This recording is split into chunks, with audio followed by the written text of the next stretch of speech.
las personas cada vez tienen menos de la soledad del silencio, de la soledad de la oración, de la meditación, de la soledad de la introspección, ¿no? Estamos muy rodeados de ruido, mucha actividad, y cuando alguien dice como que no, pues voy a parar una tarde, quiero estar en mi casa sola, pero ¿y qué vas a hacer? Nada. Nada.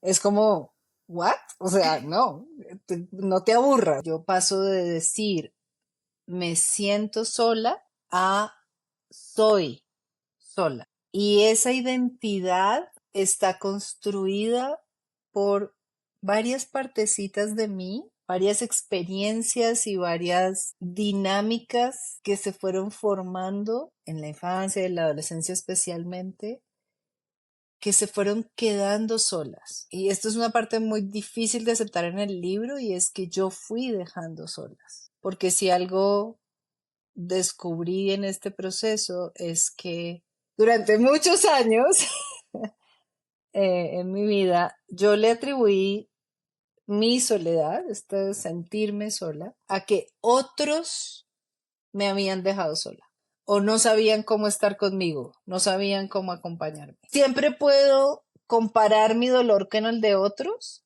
entonces minimizar mi dolor, porque pues al lado de las tragedias que pasan en el mundo, lo mío siempre va a ser una pendejada, y decir, mi dolor no es legítimo, ¿sí? O el dolor de mi hijo por esto no es legítimo. Y cuando hago eso, le estoy negando legitimidad a la experiencia del dolor de cada uno. Uno no puede comparar los dolores. Hoy vamos a hablar de la soledad y hoy es muy interesante también porque vamos a tener una perspectiva de la soledad que tal vez nunca la hemos hecho como consciente y es la que habita dentro de nosotros y que así estemos acompañados de quienes más amamos o de las personas más significativas en nuestra vida, aún está ahí. Y nuestra invitada de hoy, nos parece que es un honor tenerla acá y estoy con este compañero para los que nos están viendo en video, en donde ella en este libro de una manera magistral aborda el tema de la soledad y de cómo salir de ese laberinto que nos ha mostrado la soledad. No sé ni qué decir de ella porque en realidad estamos conectadas desde hace mucho tiempo, pero ella no lo sabía o tal vez no era consciente. Pero bueno, yo la conozco como profesora, como escritora, como mujer, sé que es madre también, pero voy a dejar que ella se presente a sí misma, que nos cuente un poco acerca de su historia. Bienvenida, Carolina. Bueno, muchas gracias Camila, muchas gracias Diana por esta invitación que debo decir también llegó como un bonito regalo de reencuentro después de muchos años de pues de habernos conocido en la universidad. No era consciente de este vínculo que manteníamos. Pero me alegró infinitamente saber de ustedes y volver como a estas conversaciones de cosas que son importantes para nosotras y creo que para la mayoría de las mujeres y para muchas personas, porque nos conocimos hablando del amor y de cómo construíamos nuestras relaciones según la cultura y las historias que se contaban alrededor nuestro. Y creo que este libro sobre la soledad sigue siendo una conversación acerca del amor Uh-huh. y acerca de las historias que nos contamos y que se cuentan alrededor nuestro, bien para mantenernos separados o para restablecer los vínculos y valorar los vínculos. Bueno, me voy a presentar porque eso fue ya como una introducción al tema, pero nada, tengo ya casi 52 años, estoy casada con una mujer maravillosa, con quien me encontré a mitad de camino de la vida. Tengo un hijo, o tenemos un hijo de 15 años que está atravesando ese primer puente Adolescencia, que ya lo sé. muy movedizo. Tengo 3 gaticos, jazz, cumbia y salsa. Y tenía 2 perritos y hace un mes murió mi perrita Pelo. Eso me tiene en un duelo muy grande, pero pues Nakio sigue aquí conmigo. Entonces somos una familia con peludos y con unas ciertas particularidades. Me encantan las historias en todas sus formas y formatos. Me encanta leer, me encanta escuchar. Esto de los podcasts últimamente me tiene muy atrapada porque me recuerda una época en mi vida cuando era niña y mi nana escuchaba la radio todo el tiempo. Siempre en la cocina estaba pendido todelar. Alerta también dijiste en el libro. Entonces siempre había como estas historias ahí permanentemente en el aire. Me encanta el cine, la literatura y las historias de las personas, las historias humanas. Y eso es básicamente el propósito de todo lo que hago en mi trabajo. Es como cómo reconocemos las historias que dan forma a nuestra vida, a nuestra experiencia, a nuestras relaciones. Y bueno, hoy estamos acá, pero no vamos a hablar del libro, no vamos a hacer, o sea, sí vamos a hablar del libro, pero no vamos a hacer spoilers, porque queremos que los que nos escuchen lo lean y entiendan que esto, yo creo que es una terapia, es de verdad entrar a uno mismo, a una misma y empezar a descubrir muchas cosas y bueno, nada, por eso estamos en esa conversación. Y hablando de relatos, me gustaría preguntarte qué relato nos quieres contar sobre la soledad como para introducirnos en este concepto. Bueno, voy a contar así como la soledad son como tres hermanas. En español solamente tenemos una palabra, entonces eso nos pone ciertas limitaciones para hablar de las distintas formas de soledad, pero en inglés existen distintas palabras. Está la palabra solitud, que es esta soledad que nosotros buscamos, que elegimos, que es la soledad en la que reflexionamos, es la soledad en la que entramos en conexión con el espíritu, es la soledad en la que creamos, o sea, es esa soledad rica que muchos de nosotros y muchas de nosotras, especialmente si somos introvertidas y tenemos como inquietudes creativas, buscamos y anhelamos. Y que si no la tenemos, nos empezamos a sentir mal. No sé si les pasa a ustedes, pero sí. Sí. Y que es muy necesaria para todos, incluso si no eres introvertido, siempre hay un momento en que necesitas tú contigo mismo. Estar contigo Ujú. y cuando llevamos 15 días de vacaciones familiares Sí, es como empezamos ya a no más, padecer. por favor. Sí, es síndrome de abstinencia, o sea, es como una puta. Perdón. Una cosa más sobre Puedes mí decir es que soy un groserías, poco mal hablada, soy un poco mal hablada. puedes hacerlo tranquilo. Em, Nosotras también.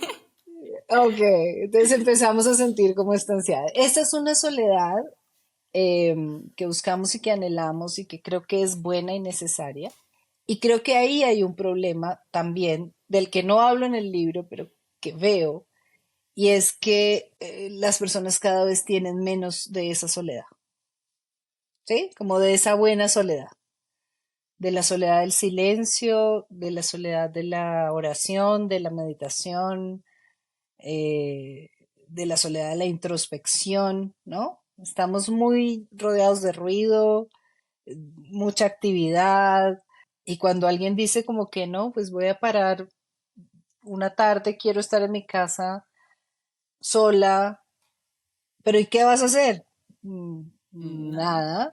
Es como, ¿what? O sea, no, no te aburras, no hagas eso. Bueno, entonces, bueno, creo que ese es un problema, que no tenemos suficiente de esa soledad, que es la solitud.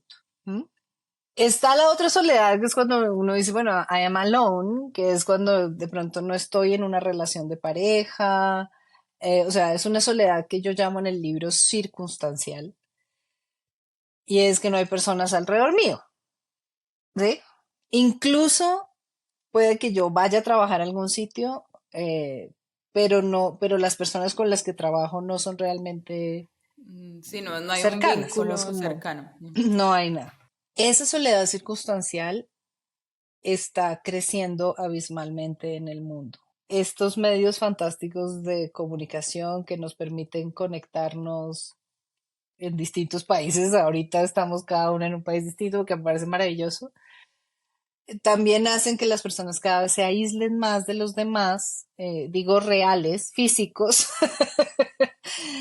y esa soledad, la falta de contacto físico, la falta de caricias, de abrazos, de mirada, ¿no? O sea, la falta de cuerpo nos está afectando profundamente.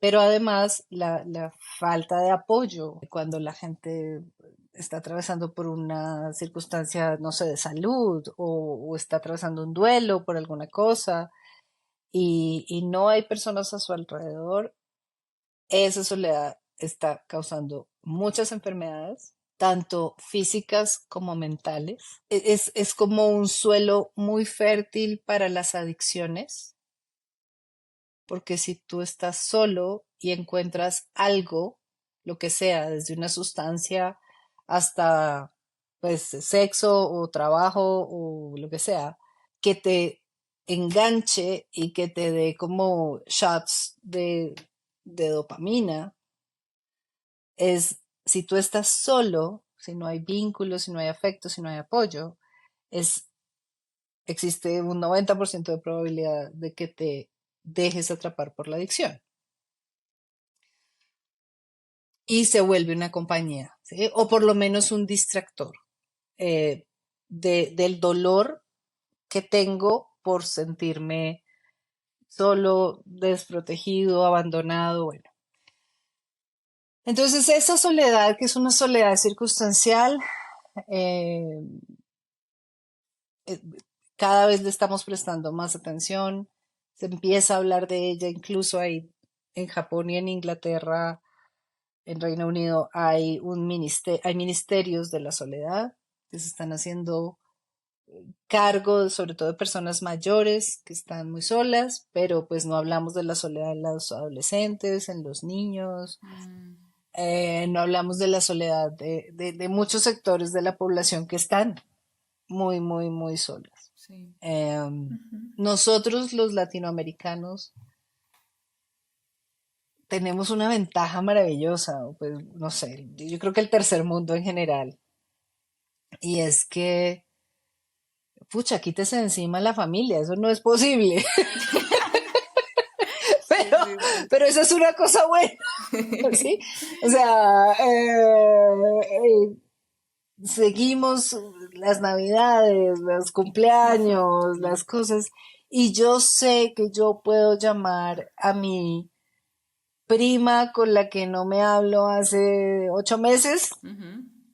Y ahí pero, está. pero el día que yo necesite que ella venga y esté para mí va a estar, Sí, ¿sí? sí, Y sí. ella sabe lo mismo de mí. Entonces, tenemos una ventaja con eso y por eso ustedes chicas que se van a vivir a otras partes, creo que a veces lo más difícil es no sentir esa red de apoyo, pero creamos unas familias sustitutas que me parecen fantásticas, que son nuestras amigas, ¿no? Nuestras amigas ahí donde estamos y se vuelven nuestras familias conformadas, pues también vienen de donde venimos nosotras, o sea, suelen compartir con nosotros esa cultura que hace que podamos saber que están ahí, que contamos con esta amiga. Igual, si a ustedes les pasa algo mañana, su mamá va a viajar desde donde sea que esté hasta donde ustedes están. Es cierto. Y aquí en Europa, de hecho, pasa algo mucho, creo que en Alemania también, ¿no, Dianis? Que se mueren los viejitos solos por el, no sé, el Sí. verano y no se da cuenta la gente hasta mucho tiempo después porque el cuerpo empieza a oler. O sea, qué impresionante que suceda eso. Y en Colombia casi no sucede eso. No, pero sabes que lo que dice Carolina tiene mucho sentido el por qué pasa eso, y es que desde que nosotros los latinos somos pequeños, nuestros papás establecen vínculos muy fuertes con nosotros que duran mucho. Cuando nuestros papás están mayores, estamos ahí todavía. Aquí yo siento que la gente es más como desprendida, puede ser una impresión, pero son más desprendidos como de los hijos y todo. Entonces los hijos tampoco tienen ese... Mi esposo, que es alemán, muchas veces me dice, ¿pero por qué necesidad de hablar con tu mamá todos los días? Y yo, el día que no hablo con ella, Normal. algo me falta, exacto. Bueno, acabo de hacer aquí una conexión muy rara, pero así soy. El Señor de los Anillos y los hobbits. Los hobbits son aquellos que están destinados a salvar la Tierra Media de Sauron y todo esto. Los hobbits son latinoamericanos. O sea, los hobbits sí son esta gente así que vive, como que quiere vivir una buena vida, que son buenos vecinos, de buen comer, con vínculos fuertes, ¿no? O sea, Sí, seguro, bueno, sí. pero ya, esto fue un paréntesis largo. Y está Pero sí. la otra soledad, la tercera hermana entonces está la solitude, está to be alone, ¿no? Estar solo, sin personas alrededor. Y está la soledad de la que yo hablo en el libro, que es en inglés loneliness, ¿m? Que es un estado emocional. O sea, es un estado emocional, no es una emoción, sino es un estado emocional que integra distintas emociones y que si se experimenta durante largos periodos, si estamos en este estado emocional, especialmente en la infancia y en la adolescencia, termina por convertirse en una identidad. Y de esto es de lo que hablo en el libro. Yo paso de decir me siento sola a soy sola. Y esa identidad está construida por varias partecitas de mí, varias experiencias y varias dinámicas que se fueron formando en la infancia y en la adolescencia especialmente, que se fueron quedando solas. Y esto es una parte muy difícil de aceptar en el libro, y es que yo fui dejando solas. Porque si algo descubrí en este proceso es que durante muchos años en mi vida yo le atribuí mi soledad, este sentirme sola, a que otros me habían dejado sola o no sabían cómo estar conmigo, no sabían cómo acompañarme. Y esto tiene una buena y una mala noticia. Lo que pasa en realidad es que yo voy dejando sola o solas a esas partes de mí que los demás no saben cómo contener o cómo recibir o cómo aceptar. Y como a mí me importa mucho ser aceptada, ser recibida, Tú las dejas que solas. me cuiden y pertenecer, entonces yo digo, ok, esta chiquita tiene que irse de aquí porque es un problema para mí, ¿sí? Es un problema para mi supervivencia.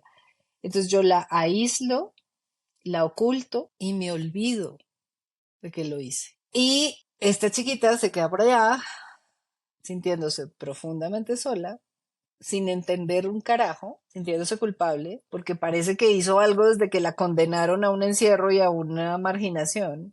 Y yo proyecto eso que yo hice con mis partes en los demás y digo, me dejan sola, no me saben acompañar, no me ven. Darse cuenta de eso es pinchemente duro porque soy yo quien ha cultivado esta soledad.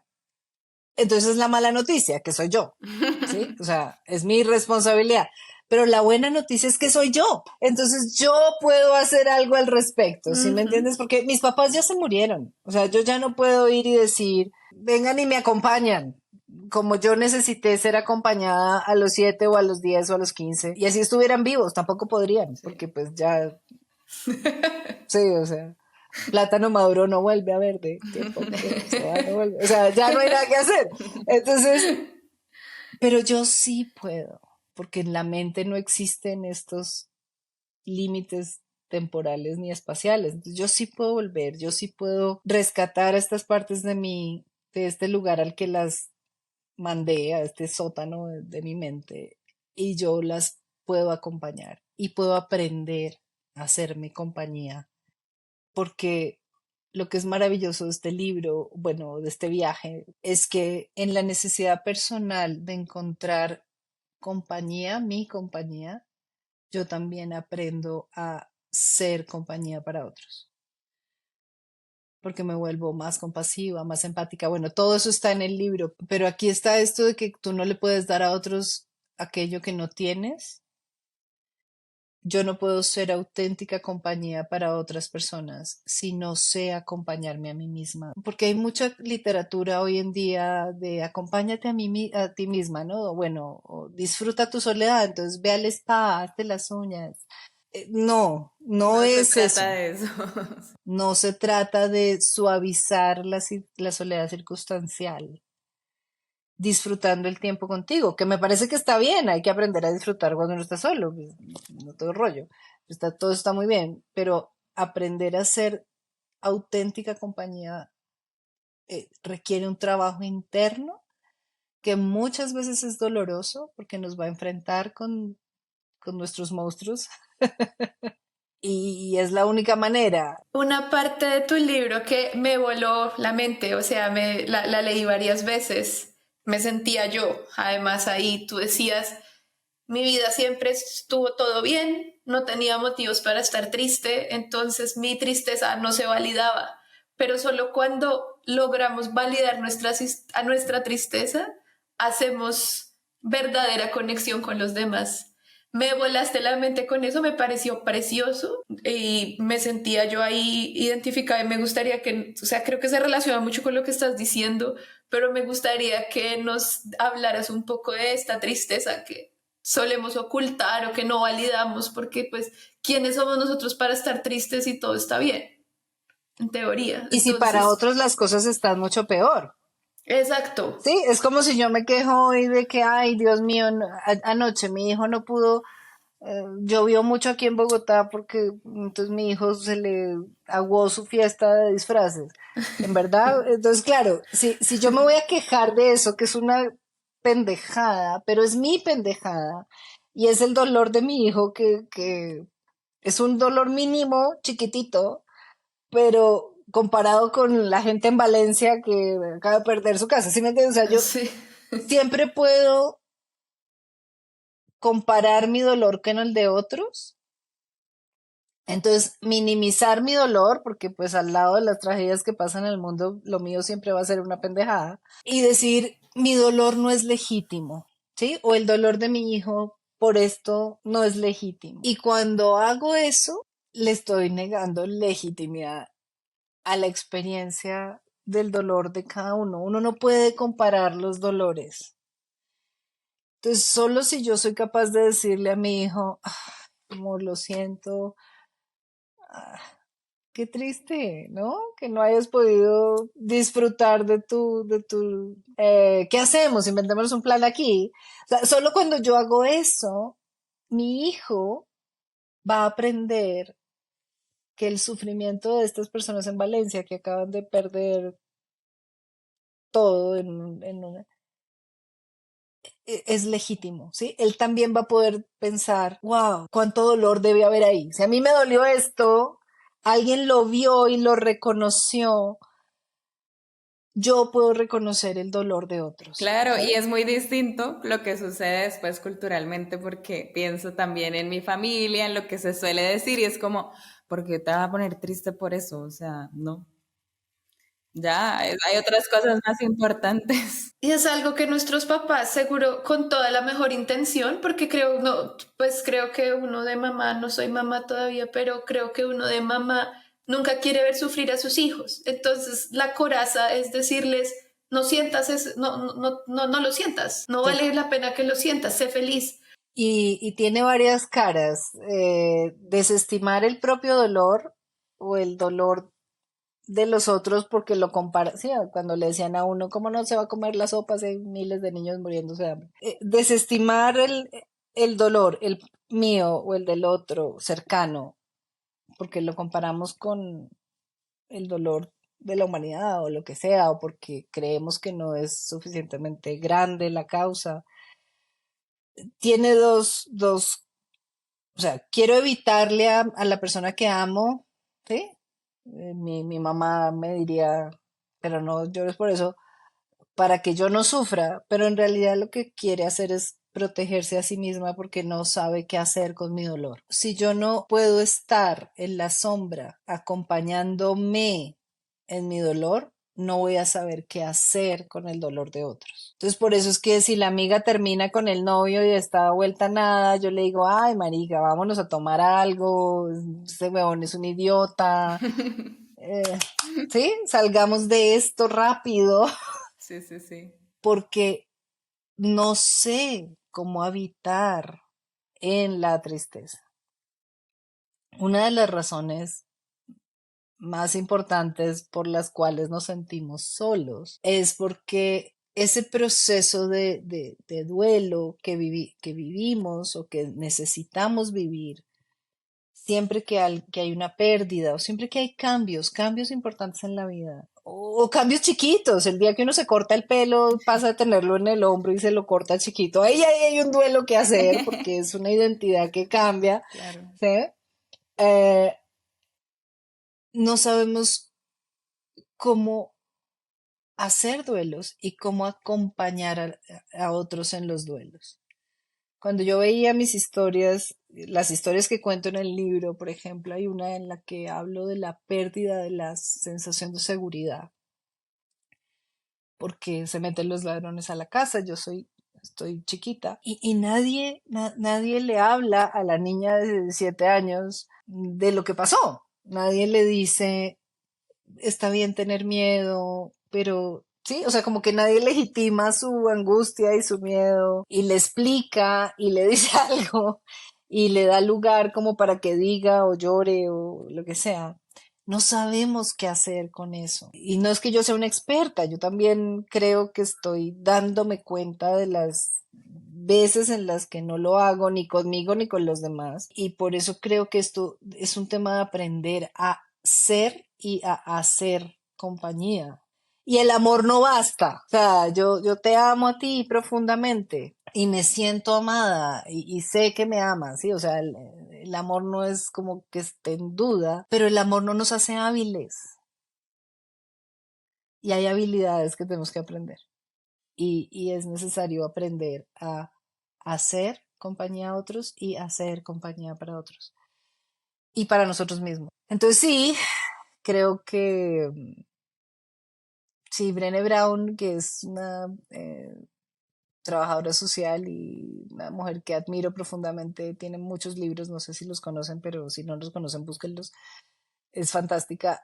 Dice eso, si yo no sé habitar en la oscuridad eh, con mi propio dolor, voy a salir al mundo a hacer sentir dolor a otros. Eso es más drástico que lo que estábamos hablando, ¿sí? Y yo creo que en este mundo hay mucho de eso hoy. O sea, no sabemos cómo estar con nuestro propio dolor. Entonces lo que hacemos es buscar culpables allá afuera y salir a castigarlos y a causar dolor fuera. Y así no causemos un dolor, digamos, no sé, como el dolor más obvio de, no sé, asesino a alguien o abuso de alguien. También genero dolor a otras personas, no sé, a mi pareja, cuando hago algo que tal vez yo no quería hacer, pero que igual lo hice, cuando nos equivocamos. Entonces, yo también lo vi así, como que no lo vi de una manera tan drástica, pero sí lo vi como dentro de mi camino. Yo también siento que a veces he generado dolor que no quería, pero no entendía, pero es por eso, porque no lo sabía evitar. Y hay un monstruo en el libro que queríamos abordar de alguna manera. El Minotauro.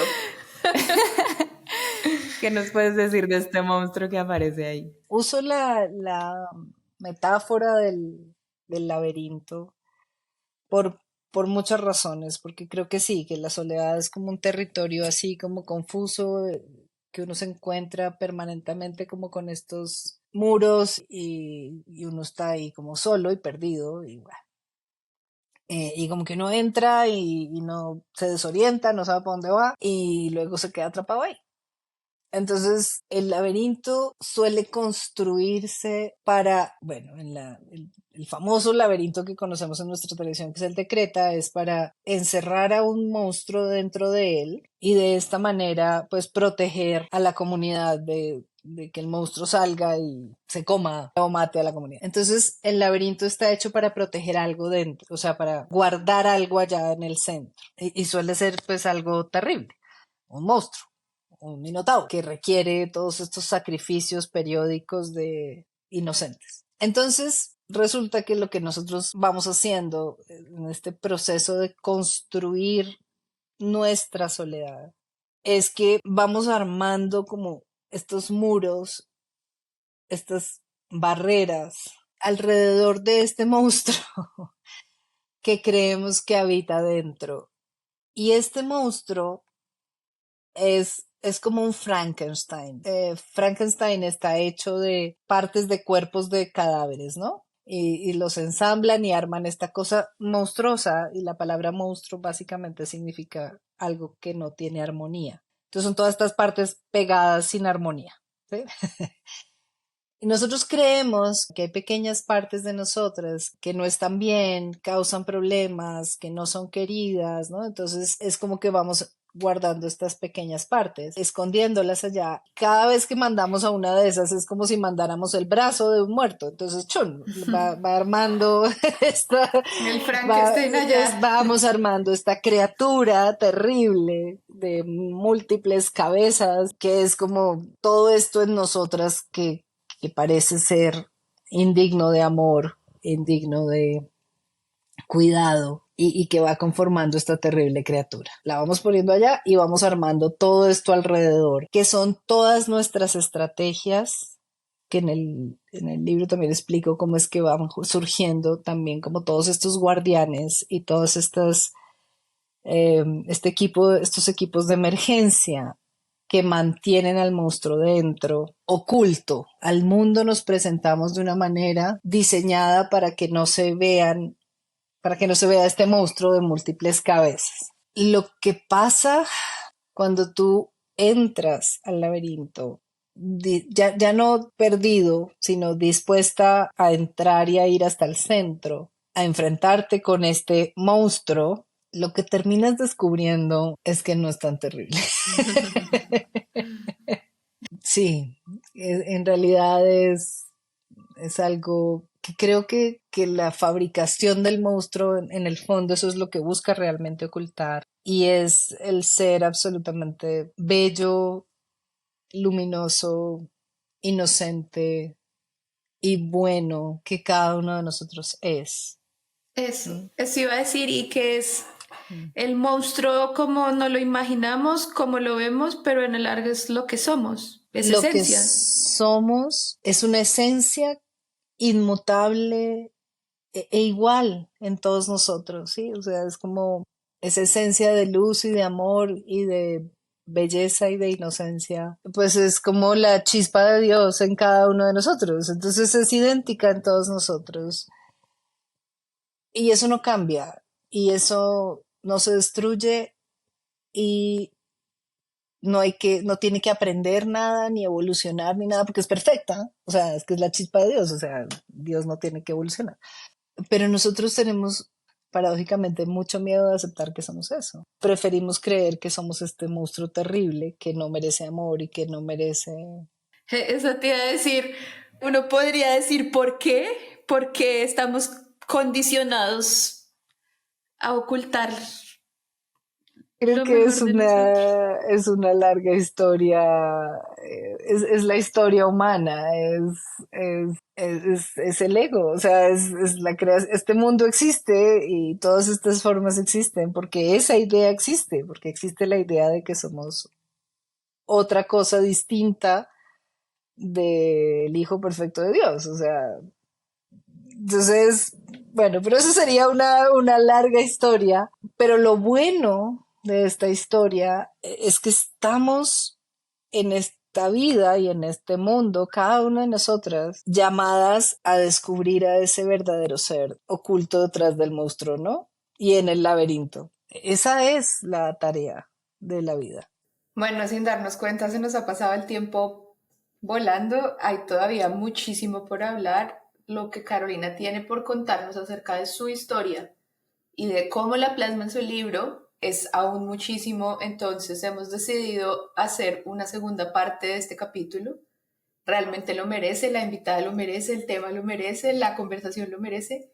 Entonces veámonos en el próximo capítulo y seguimos con Carolina.